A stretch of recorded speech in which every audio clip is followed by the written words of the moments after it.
Hey, so I tried to record this video on my laptop, but I forgot to change the recording settings on OBS. So it just recorded it in like an unusable file format for both YouTube and Premiere for some reason. I figured that Premiere would be able to, just like take whatever the file format is and just run with it, but apparently not. And trying to convert it was kind of just a big hassle, so I decided to just do the video over again. I'm going to do all the videos over again, actually. But yeah, just getting that out the way here, because I'm pretty upset that I'm late on doing this video. Anyway, this is my FLC V deck that I played a few weekends ago now, I guess. And I decided to play the Mash Driver combo deck for this FLC, mainly because I was just kind of looking for something new to play. I didn't really want to play Go Control. I knew that going into it, if I was going to play a Go Control deck, I would probably face a lot of like Chaos Control matchups, and I didn't really want to be playing like along those lines. I didn't want to be playing like a fair deck. Instead of playing Jar, like empty Jar decks, I decided that people like would know that that empty Jar was a real deck in the format, and would be prepared to side against it. So what I wanted to do was try to play a deck that would catch people off guard, and a deck that would possibly do well. And I also wanted to test, like when I say possibly, I mean I wanted to test how well it would do in my hands, just as a pilot, and in like a competitive environment. Mainly because when I decided to actually like take this deck a little bit seriously and try to like fine tune it, I found that playing against random people on Dueling Book wasn't the best testing strategy, because if you actually got the combo off that you're trying to achieve here, they wouldn't want to play a game 2. And I think that the games 2 and 3 are the most important for this deck in particular. So yeah, I'll get to that in a little bit. Let's just go further into the deck and why I chose to play each card. So for those of you who don't know, there's an infinite loop combo in GOAT format that puts your opponent at 0 life points. It also can, if you're, yeah, I mean, like, it also just summons DMOC a bunch of times. What it does here is that you need to get DMOC removed, and then you need to bring it back with Defusion. And basically, like, as long as you keep getting DMOC removed and bringing it back with Defusion, you can just target Defusion with DMOC's effect, and then get Defusion back to your hand. To circumvent killing yourself by paying 2,000 every time you use Dimension Fusion, you play this cool card called Spell Economics, which makes it so that you don't pay any life points to activate your spell cards. And so the best way to get rid of DMOC after doing this is using Mash Driver.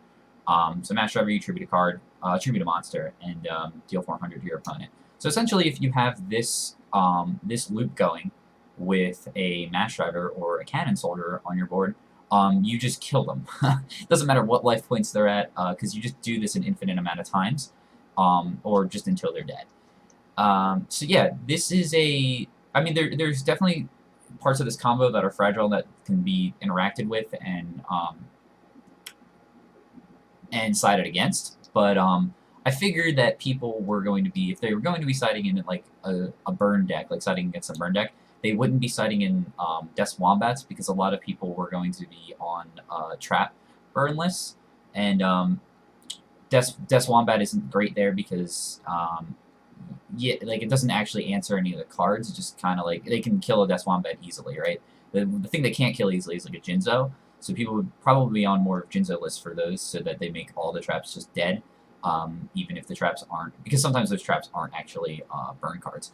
So what we decided to do here is play the Match Driver combo. Didn't think that anyone would be on the list and would realistically know how to play against the deck, at least game 1.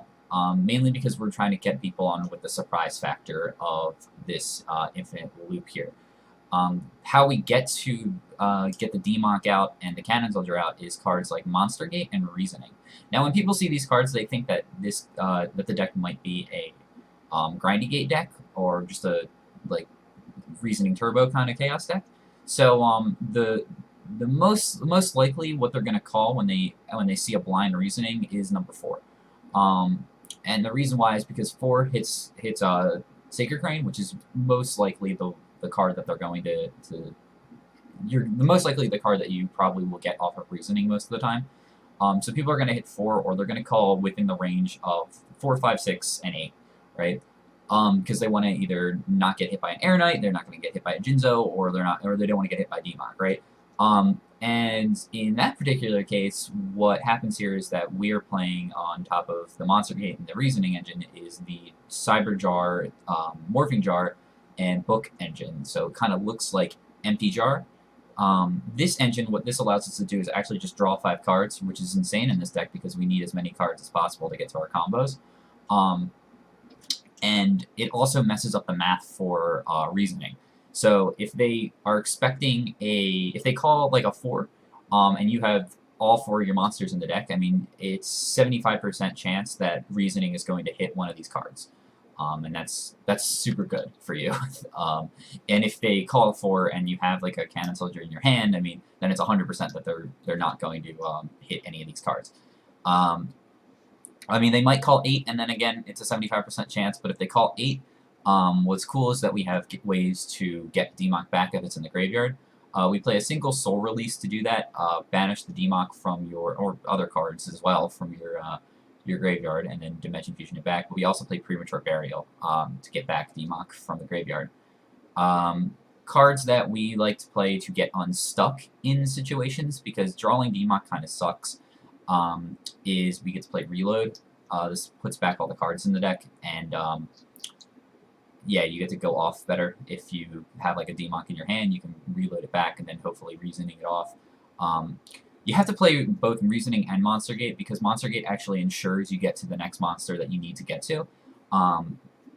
It's just is important to either summon a monster first in order to get to whatever monster you need, and make sure that you know like what reasoning numbers that you have available to you before you activate Reasoning. Play stuff like Upstart Goblin because life doesn't matter, so you might as well run a 38 card deck. I mean, yeah, like Pot of Greed and Graceful Charity are the good staples to run here as well. And rather play Trunade here because we want to see as many copies of Heavy Storm as possible. I mean, you could probably run a split between you could probably run a split between Heavy Storm and Giant Trunade if you were into just like destroying your opponent's back rows. But the reason I chose Trunade is because sometimes with cards like Morphing Jar is that you don't really want to discard any of the cards in your hand when you flip it. So you'd rather just set all your spells with Trunade down as well, and then flip like a Morphing Jar here so that you don't discard any cards, but you can get your cards back to your hand by using Giant Trunade.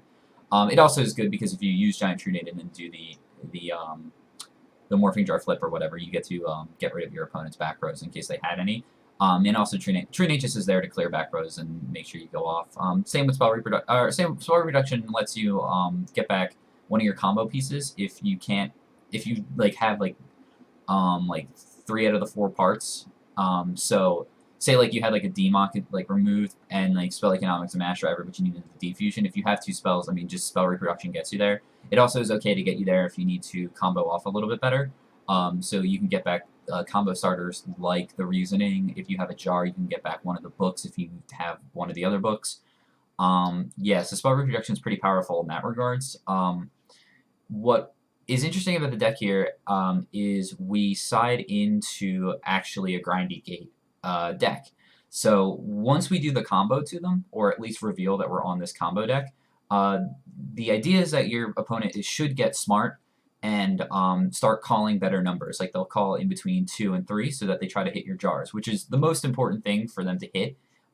If they hit, I mean, like if you hit DMOC, great, but like they might call 8 still. Even if they do call 8, after seeing Reasoning for the first time and after you sided in the Grindy Gate package, that's still okay because again we're siding in Chaos stuff so we can banish our DMOCs.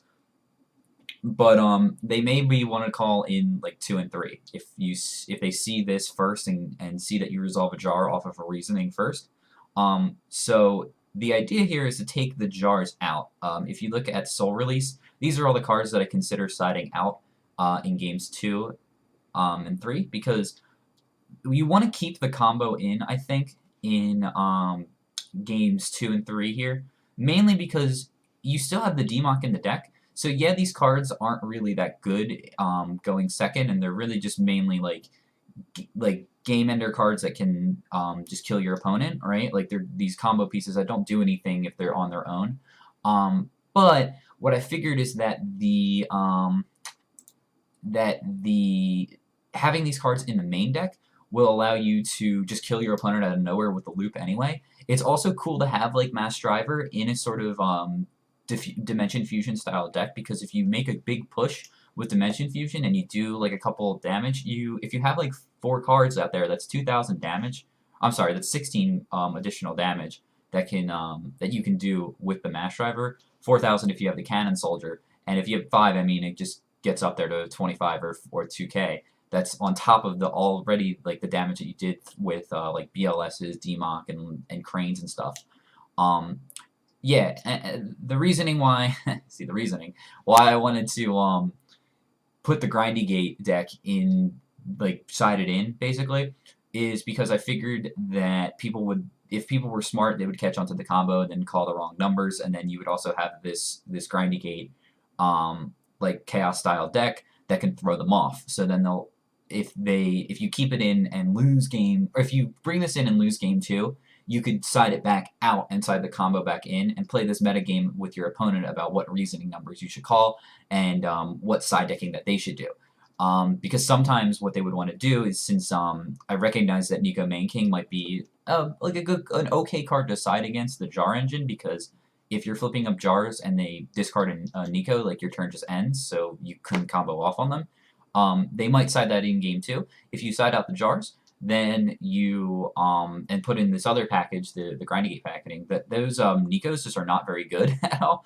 Like they'll just hang out in the hand and not really do anything. They might set it on their turn to do something against you, but it's not really like the best card for them to side. And then they might side that out game 3. Then you side back in your package game 3 and hopefully go off and kill them on the first turn. Yeah, so that was just like the theory behind it, just trying to metagame my opponents into not understanding what was going on with my deck and trying to beat them that way, just by concealing as much information or showing them this information, but them misinterpreting basically how they were going to lose and what I was doing to kill them. So some of the side deck choices, I mean, if we're going to be running the Grindy Gate stuff, I'm gonna run Jinzo and Air Knight just because they're very good cards, BLS and Chaos Sorcerer. Sacred Cranes to draw me into stuff. I didn't like more than 2 metas here, mainly because I found that Metamorph to be pretty weak in a deck like siding this in. It's very hard to side in 15 cards to completely change this deck in particular.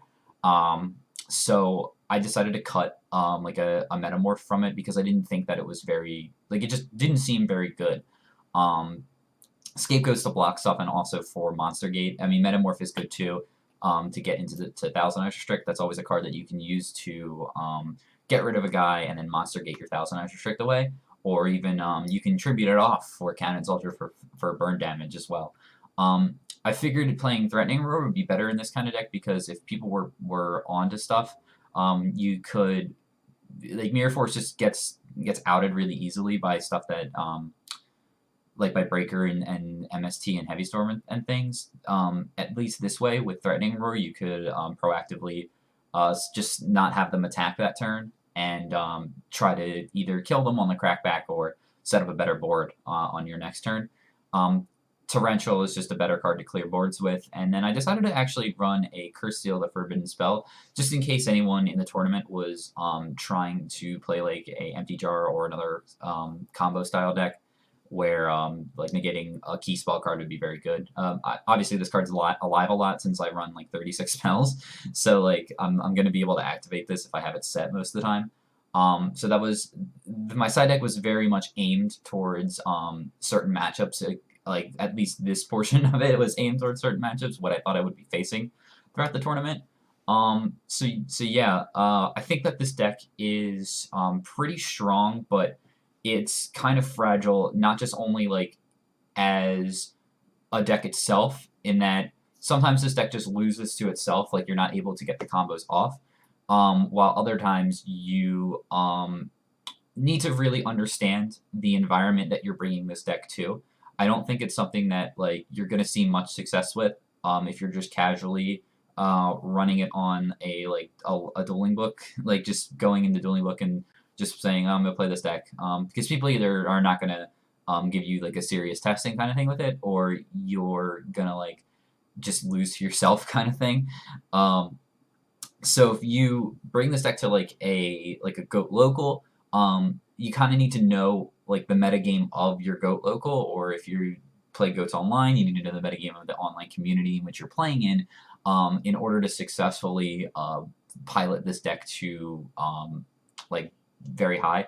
I'm gonna go over each game. I'm gonna post those videos in a little while, and you'll see what I'm talking about. There's gonna be some times where the deck plays very, very well, and then there's other times where I recognize or I don't actually recognize a play that I could have done in order to give me a different result of what the game could have been.